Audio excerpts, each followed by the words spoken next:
Back friends, will you bet on beer? इस महीने United Breweries के शेयर्स अपर रैली पर हैं, तो ये सही टाइम है हमें बात करने का कि ऐसा क्यों। इसके साथ ही हम ये भी जानेंगे कि बियर बिजनेस इंडिया में किस तरह से फैला हुआ है और क्या क्या चेंजेस हैं जो कि इंपैक्ट करते हैं बियर बिजनेस को। जनरली लोगों को लगता है कि बियर बिजनेस एक बहुत ही बढ़िया बिजनेस है, इसमें बहुत पैसा है क्योंकि बहुत ही ज्यादा क्वांटिटी में सेल होती है, लेकिन ऐसा बिल्कुल भी नहीं है क्योंकि सबसे बड़ी प्रॉब्लम है एग्जिस्टेंस। इस बिजनेस में ज्यादा लोग एग्जिस्ट नहीं कर पाते ड्यू टू गवर्नमेंट पॉलिसीज, जिसमें सबसे बड़ा इंपैक्ट है प्राइसिंग पॉलिसी। गवर्नमेंट आपको प्राइस नहीं बढ़ाने देती, मतलब वो कहती है कि अपनी मर्जी से प्राइस तुम नहीं बढ़ा सकते जब तक हम ना बोले। मतलब अगर इनपुट कॉस्ट बढ़ रही है, हमारा रॉ मटेरियल बढ़ रहा है, फिर भी हम प्राइस नहीं बढ़ा पा रहे, इसका मतलब है कि जो इनपुट कॉस्ट बढ़ रही है उसका खर्चा हमें खुद बियर करना पड़ेगा। सेकंड है excise duty. Government beer bottles या अल्कोहल पे बहुत ज्यादा टैक्स लगाती है। जैसे ही एक बियर की बोतल यूनाइटेड ब्रूअरीज की कंपनी से बाहर निकली उस पर एक्साइज लग जाएगा। फाइनेंशियल ईयर 2016 में एक्साइज प्लस सारे टैक्सेस मिला के 45% था, जो कि 2020 में 55% हो चुका है। गवर्नमेंट को इतना ज्यादा रेवेन्यू है, उसके बाद भी गवर्नमेंट अल्कोहल पे प्राइस अपनी मर्जी से बढ़ाने की छूट नहीं देती। वो कहती है हमसे पूछो, हम बोलेंगे तभी प्राइस बढ़ेगा। और इंडिया के हर स्टेट का अल्कोहल का अपना रूल्स एंड रेगुलेशंस है। हो सकता है कि कोई कंपनी एक स्टेट में अच्छा करे लेकिन दूसरे में फ्लॉप हो जाए। ये तो सारे पॉलिटिकल रीजन थे। इसके बाद पड़ती है मौसम की मार। देखो, गर्मी में एक चिल्ड बियर आपको बिल्कुल रिफ्रेश कर देगी, तो मतलब अप्रैल मई जून इज द पीक सीजन, इसमें तो बहुत ही अच्छी सेल होती है। लेकिन इसके बाद जैसे मानसून आता है बियर की सेल एकदम डाउन हो जाती है। ऑन एन एवरेज मानसून आते ही यूनाइटेड ब्रूअरीज की जो कैपेसिटी है, जो प्रोडक्शन कैपेसिटी है, वो 60 से 70% ही यूटिलाइज हो पाती है, जिसकी वजह से कंपनी को ऑलमोस्ट लॉस ही होता है। इनके बाद एक बहुत बड़ी दिक्कत आती है कि इंडिया में बहुत सी जगह पे अल्कोहल बैन है, जैसे कि गुजरात, इसके अलावा कुछ और स्टेट्स ने भी बैन किया है। लेकिन प्रॉब्लम ये है कि आगे आने वाले टाइम में और कौन कौन से जो शहर हैं, कौन कौन सी सिटीज, कौन कौन से स्टेट्स इस पर बैन लगा दें, इसका कोई भी आइडिया नहीं लगा सकता। इतनी सारी दिक्कतों के बाद बीच में एंट्री मारी है खलनायक ने, जी हाँ, कोरोना।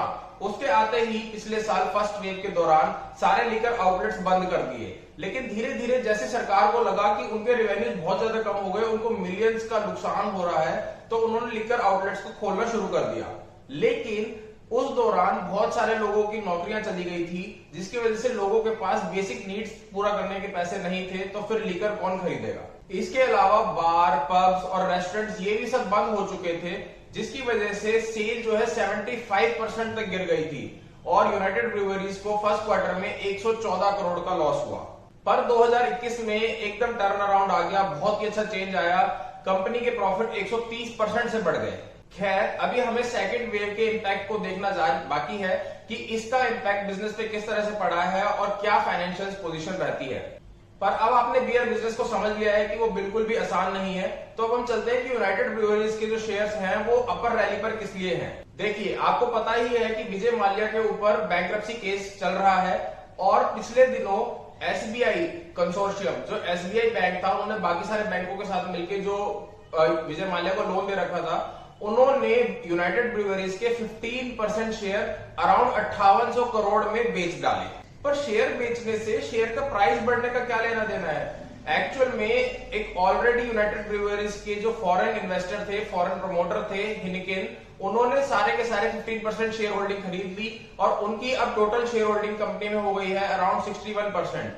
क्योंकि प्रोमोटर ग्रुप अगर कंपनी में खुद इन्वेस्टमेंट करता है तो फिर इन्वेस्टर का भी भरोसा रहता है कि जब वो खुद पैसे लगा रहा है, मतलब कि फ्यूचर प्रोस्पेक्ट बहुत अच्छे हैं कंपनी के।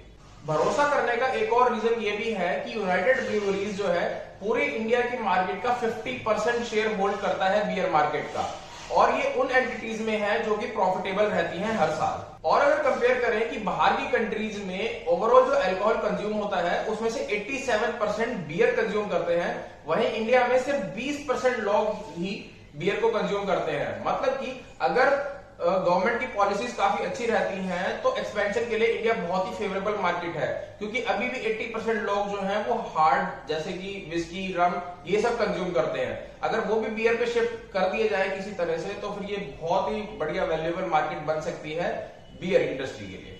तो ये पूरा कंसेप्ट था कि यूनाइटेड ब्रूअरीज के शेयर्स क्यों अपर रैली पर है। पर आप हमें जरूर बताइए आपको क्या लगता है कि ये एक टेम्पररी फिनोमेना है क्योंकि प्रोमोटर्स ने इन्वेस्ट किया है, या फिर ये कंपनी का स्ट्रॉन्ग फंडामेंटल है जिसकी वजह से शेयर्स अपर रैली पर हैं। Do let us know in comment sections. See you in next video. Till then take care, bye bye.